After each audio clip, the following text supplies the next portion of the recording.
I'm Brandon Busteed, president of Kaplan University Partners, and a year ago, Fortune magazine named him one of the world's 50 greatest leaders, which might actually be an understatement for Michael Sorrell. You've all read a bit of his bio and background. You've seen that video about what has happened at Paul Quinn. He's taken a university that was literally dead and turned it into one of the most exciting examples in higher education today. I'm just going to share one story. When he got there 12 years ago, the university is located in South Dallas, and it's actually in a food desert. In the area around there were no grocery stores that actually provided fresh fruits or vegetables. University had all kinds of budgetary issues. They were losing money. They had a football program. Here was Michael's bright idea. Keep in mind, I'm talking about the state of Texas. He cuts the football program and plows the football field under to create a sustainable garden.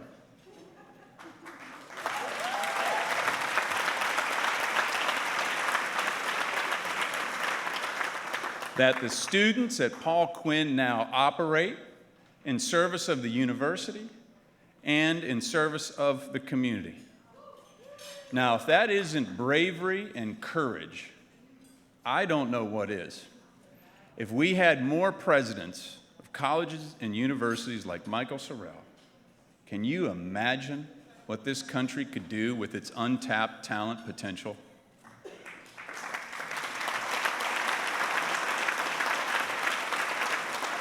And Michael, all I can say is, if you ever leave Paul Quinn, I hope it's to run for President of the United States. Michael, please come on up.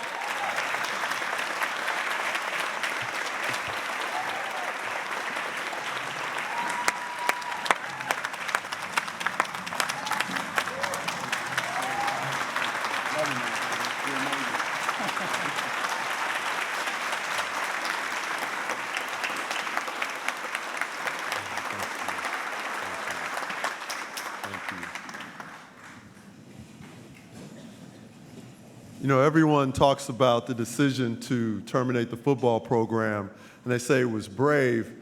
The reality of it is that I was bigger than the offensive lineman on the football team. When your college president is bigger than your offensive lineman, you do not need to be playing football. So it is truly an honor to be here. I am humbled beyond words. I want to say, first of all, thank you to Brandon and to Andy, men who I've gotten to know and I have tremendous respect for and just think the world of. To Nancy, I just rarely do I meet people whose passion awes me, but your passion for what you do every day is inspirational, and the way in which you love out loud these scholars is the way people should be loved. So thank you. Thank you. Thank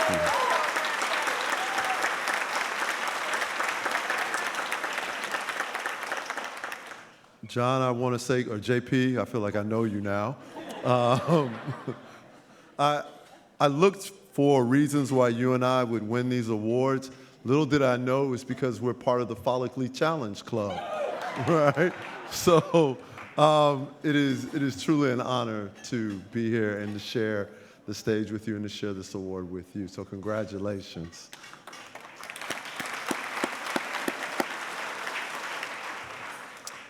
I know that I am supposed to say 5 or 6 minutes of wonderful remarks, but I actually just want to talk to you about something a little different tonight.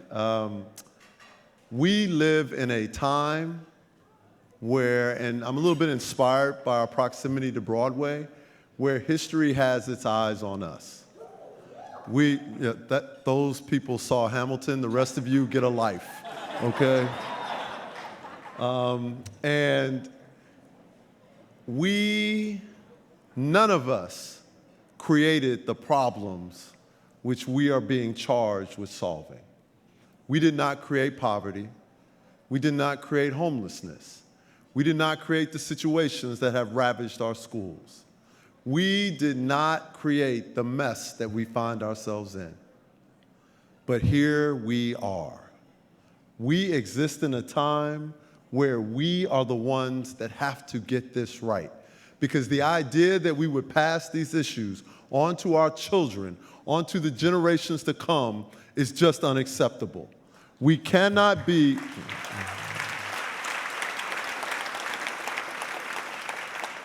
We cannot pretend that good enough is good enough. We cannot pretend that it is okay that we are a country where the majority of its students in public K through 12 education are coming from low-income backgrounds. That means they are coming from families where there is no guarantee that they will have meals each day. That if they were not in school, they would not have balanced meals. And yet, this is where we are. That means that poverty has come to define our educational system. And if poverty has come to define our educational system, poverty has come to define our lives. The majority of people coming to college will no longer be those individuals that populate the top 20 institutions. They will be the students that populate schools like mine. 85% of our students are Pell Grant eligible. 70% of those students have zero expected family contributions. Zero expected family contributions. That means the model which we have subscribed to before no longer works. We must find a different way. I'm not saying the way must be our way, although our way is a really good way. All right? It's a really, really good way. And I love the list of schools that the Kaplan Foundation is sending their students. I think it's an extraordinary list, but it would be a better list if they were sending them to Paul Quinn College, all right? You cannot invite the president of Paul Quinn College to give a speech and get an award and not think we're not gonna have a Paul Quinn commercial somewhere in here, okay? So I'm just throwing it out here. There are wonderful students that may be looking for a school to attend. I know the admissions people at the college. I can get you in, okay? I can get you in. So, my point is this. It is our time. It is our turn. Imagine what history will say about us if we are the ones who fix this, if we are the ones that change this conversation, if we are the ones that make sure that poverty goes away, that ignorance goes away, that racism goes away, that sexism goes away, that the things that have plagued us and our country for generations stop plaguing it. So tonight, as you go home and you think about the wonderful time we've had here, and we have had a wonderful time. Thank you for this amazing evening. I just want to challenge you to do two things. One, remember that my date here tonight was my mother-in-law. And so, no, wait, this is important. So, Mom, this is Nellie Jenkins. She's right here at the table. Wave your hand, right? Please come by and tell her that you like me, okay? Because it is important that we keep family relations going well, all right? You have to have your mother-in-law believing that her daughter bet on the right horse, okay? That is important. Now, after you have said kind words to my mother-in-law, I just want you to think about what issue you want to solve yourself. What issue can you pour your heart into? What issue can you pour your soul into? What issue can you pour your resources into? It doesn't have to be mine. Mine is poverty, okay? And I didn't grow up in poverty. My parents did really, really well, but my parents grew up in poverty. My father never stepped foot on a college campus. He was an entrepreneur. Because of his entrepreneurial brilliance, in one generation, his side of the family went from a man that never stepped foot on a college campus to a son who's a college president, because he set his mind to that goal. So as as you go home and you think about what your issue is going to be, I just need you to become so passionate about it that it dominates your thoughts, that it captivates your imagination, that you look for ways to address that issue in everything that you do.